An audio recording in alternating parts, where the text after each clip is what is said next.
जितना अभी यहाँ इंफ्रास्ट्रक्चर बढ़ चुका है। हाँ, इन्होंने कहा डिफेंस बढ़ाएंगे। रेणु जी बोली नहीं है, कई गुना ज्यादा बढ़ चुका है डिफेंस। खाली इनका जवाब कोई चर्चा नहीं। Okay, relax. रही बात सर, मैं 1 मिनट और लूंगा। बोलिए। आम आदमी पार्टी तो संजीव झा हमने डिलीवर किया। मैं इनसे पूछना चाहता हूँ, क्या डिलीवर किया साहब आपने? बिजली फ्री देके लोगों की, बाकियों की बिजली का रेट बढ़ा दिया। रेणु जी को भी 4 घंटे बिजली नहीं आती दिल्ली में। और तोहिन सिन्हा जी को भी पानी आता नहीं है, लोगों को पानी नहीं मिलता। फ्री पानी आप भले बांटते जाओ, गंदा पानी, बुरा हाल है। दिल्ली त्राई कर रही है, लेकिन इन्होंने अपना मैनिफेस्टो में कुछ लोगों को फ्री बांट के बाकियों के रेट 4 गुना कर दिए। मैं ये बात अगर कह रहा हूं, गलत कह रहा हूं, आप ऐसा करिए, इनका डाटा निकाल लीजिए कि पहले बिजली का रेट क्या था और आज बिजली का रेट क्या है। संजीव झा जी क्विक रिस्पांस। अगर ये कहते हैं, संजीव झा जी क्विक रिस्पांस। रेणु जी आ रहा हूं। भारतीय जनता पार्टी के टाइम पे इतनी महंगाई बढ़ चुकी है, मैं कहता हूँ 25,000 रुपया। मुझे 10 सेकंड दीजिए, आएंगे तो मैं बात कर लूंगा। बिल्कुल, तोहिन जी आ रहा हूं। 1000 मार्केट थी। ओके भाटिया जी, देखिए भाटिया जी जवाब ले रहा हूं आम आदमी पार्टी के विधायक का।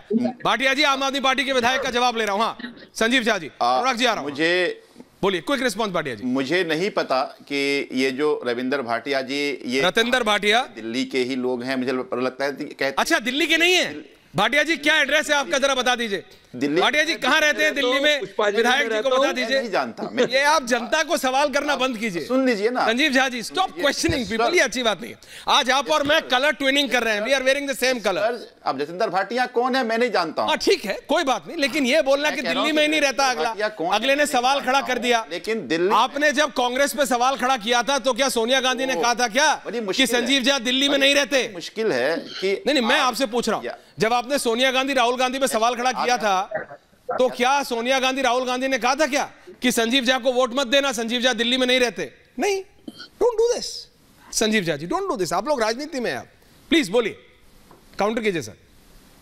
बोलिए विधायक जी, प्लीज विधायक जी। देखिए, मुझे लगता है कि एंकर को सवाल पॉइंट रखना चाहिए, आप भाषण देने लगते हैं। खैर, मैंने ये कहा कि रतिंदर भाटिया जी कौन है मैं नहीं जानता, लेकिन दिल्ली में 24 घंटे बिजली आती है। एक सर्वे करा लीजिएगा। रेणु जी आ रहा हूं। 24 घंटे बिजली आती है और दिल्ली को, पूरे देश की दिल्ली के जो बिजली के रेट हैं, कल के टीवी डिबेट में रखिएगा। दिल्ली का बिजली रेट क्या है, बगल उत्तर प्रदेश का रेट क्या है, हरियाणा का रेट क्या है और पंजाब का रेट क्या है। दूध का दूध और पानी का पानी हो जाएगा। एक बात देखिए, एक बात समझिए, लगातार 3 बार दिल्ली की जनता ने अरविंद केजरीवाल जी को मैसिव मैंडेट से जिताया। ये कहते हैं कि कुछ ऐसे लोग हैं, तो इसका मतलब जब मैसिव 55%, 56% वोट मिले, ये कुछ लोग नहीं हैं। पहली बार आजादी के बाद से आज तक पहली बार ऐसा हुआ कि लगातार 2 बार सरकार को 54% वोट मिले। ये केवल डिलीवरी पे ही मिलती है, ऐसे नहीं मिलती। ये तो मैं आपकी बात मानता हूं। अरविंद केजरीवाल एकमात्र ऐसे मुख्यमंत्री जो 2020 में कहा, रेणु जी, अगर हमने शिक्षा काम किया है तो वोट करना, अगर स्वास्थ्य। संजीव जी, वो आपकी बात सही है। अगर हमने बिजली फ्री, आपने बीजेपी को हराया है, तोहिन सिन्हा की पार्टी को आपने दिल्ली के इलेक्शन में हराया है, मैं आपकी बात मानता हूं। एक बार नहीं, कुछ तो आप ठीक करते होगे तभी हराया है, लेकिन लोकसभा में क्या ऐसा उल्टा कर देते हो कि सुपड़ा साफ हो जाता है। और अगर आपको मेरा बोलना भाषण लगता है तो किसी दिन अगर आप अर्नब की डिबेट में आ गए तो खेल हो जाएगा। लेकिन बहरहाल, रेणु मित्तल, अरे भाई सीनियर पत्रकार भी बैठे हैं, त्रिपाठी जी अभी तक बोले नहीं है। रेणु जी, कितने जरूरी हैं ये घोषणा पत्र और ये पॉलिटिकल पार्टीज कितना सीरियसली लेती हैं इसको? मुझे बताया गया है कांग्रेस, तोहिन सिन्हा जी को रखिए उस तरफ, कांग्रेस का घोषणा पत्र अभी भी वो ही बनाते हैं, द पूर्व फाइनेंस मिनिस्टर, जो एक जमाने से बनाते थे, आज तक वही बना रहे हैं। मैम रेणु जी, देखिए जो घोषणा पत्र जो है वो पत्रकार सीरियसली लेते हैं और पॉलिटिकल पार्टीज के सीनियर लीडर सीरियसली लेते हैं, वही पढ़ते हैं। ना पार्टी का रैंक एंड फाइल पढ़ता है, ना आम आदमी पढ़ता है, ना लोग पढ़ते हैं। तो ये बड़ा मुश्किल है कहना कि कौन देता है नहीं। बीच बीच में ये अपने वायदे को दोहरा देते हैं कि देखिए अब हमने पूरा कर दिया, हमने ये वायदा किया था। बाकी टाइम ये अपने वायदों को भूल जाते हैं। अब ये बीजेपी का अगर आप हालत देखेंगे तो एक मोदी कल्ट इतना बड़ा कल्ट हो गया है कि इनको कोई कुछ और दिखता ही नहीं, ना तो मैनिफेस्टो दिखता, ना वायदे दिखते, ना कुछ दिखता। जो मोदी कहे सो सही। तो अब मैनिफेस्टो का जब कांग्रेस ने इतना मोदी जी भी उस पर रिएक्ट करने लगे। सुन लीजिए बात, जब बोले हैं तो 2 मिनट सुन। प्लीज मैम बोलिए। सॉरी। तो आप जो जब मोदी जी भी रिएक्ट कर रहे हैं कांग्रेस के मैनिफेस्टो पे, जो हमने पहले देखा नहीं कि उसको मुस्लिम लीग से कंपेयर कर रहे हैं और पता नहीं क्या क्या कर रहे हैं, बड़ी आश्चर्य की बात है कि आप अपना तो लाइए तो पता चले कि आपने कितना ओरिजिनल लाए और कितना कॉपी किया।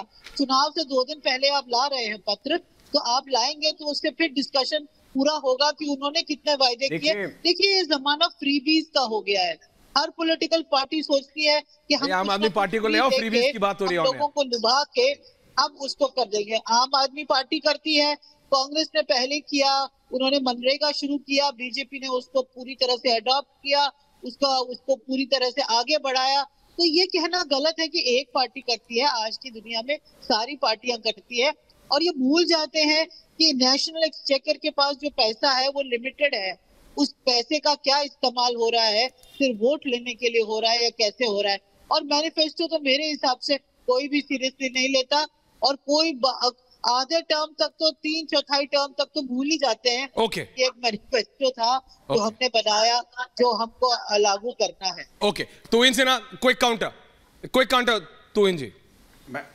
देखिए त्रिपाठी जी आ रहा हूं। किसी भी पार्टी की मैनिफेस्टो के प्रति विश्वसनीयता, किसी भी पार्टी के मैनिफेस्टो के प्रति विश्वसनीयता उसके अतीत में किए गए वादों के पूरा करने पर बनती है। तो भारतीय जनता पार्टी का मैनिफेस्टो अगर 2 दिन लेट आ रहा है, इससे कोई अंतर नहीं पड़ता है, क्योंकि भाजपा के ही समर्थक जो है पिछले वादों पर उन्होंने हम पर भरोसा किया और वो वादे जो 3 बड़े वादे हमने पूरे किए हैं। देखिए मैं आपको एक छोटा सा उदाहरण देता हूं। ऐश्वर्या जी, एक जमाना था जब हमारे देश के प्रधानमंत्री राजीव गांधी कहते थे कि जब हम 1 रुपया खर्च करते हैं तो केवल 15 पैसे गरीबों तक पहुंचते हैं। पिछले 8-9 वर्षों में 35 लाख करोड़, लिख लीजिए, बाकी पार्टियां जो है लिख लीजिए, 35 लाख करोड़ जो है डायरेक्ट बेनिफिट ट्रांसफर के जरिए 300 स्कीम्स के जरिए सीधे सीधे गरीबों के हाथ में दिए गए हैं, जो अकल्पनीय था आज से 10 साल पहले। तो हम जब वादा पूरा करते हैं, अगर 2 दिन लेट आ रहा है से कोई फर्क नहीं पड़ता। लोगों को पैसा कहां से आ रहा है, हमारी कार्यशैली में आस्था है, आस्था जो है हमेशा कायम रहेगी। जवाब दे दूं? बोलिए कहां से आ रहा है? जीएसटी से आ रहा है, जो पैमाने जीएसटी से आ रहा है। ओके, देखिए भारतीय जनता पार्टी, त्रिपाठी जी 30 सेकंड इनको दे दीजिए, नहीं तो ये आपको बोलने नहीं देंगे। हाँ प्रोफेसर साहब बोलिए। Bharatiya Janata Party, Deepak ji I need your analysis on this. प्रवक्ता महोदय सुनिए, भारतीय, बोलिए अनुराग जी। भारतीय जनता पार्टी के साथ दिक्कत क्या है पता है? क्या है दिक्कत? दूसरे के मैनिफेस्टो पे रोज डिस्कस कर रहे हैं। ये देखिए समाजवादी ने क्या किया है, ये देखिए कांग्रेस ने क्या किया है। दूसरी की थाली में देखते हो, अपना अभी तक आता पता नहीं कि मैनिफेस्टो कहां है, तो दूसरों के बारे में क्यों ताक झांकी करते हो? ये आपके गलत कारनामे जो है वो जनता को याद दिलाने चाहिए। अहमद की पार्टी थी आपकी। दूसरी सुनिए, आप कहते हो अच्छी बात है, सुनिए आपके बीच में नहीं बोला। आप कहते हो अच्छी बात है 317 हटा, अच्छी बात है।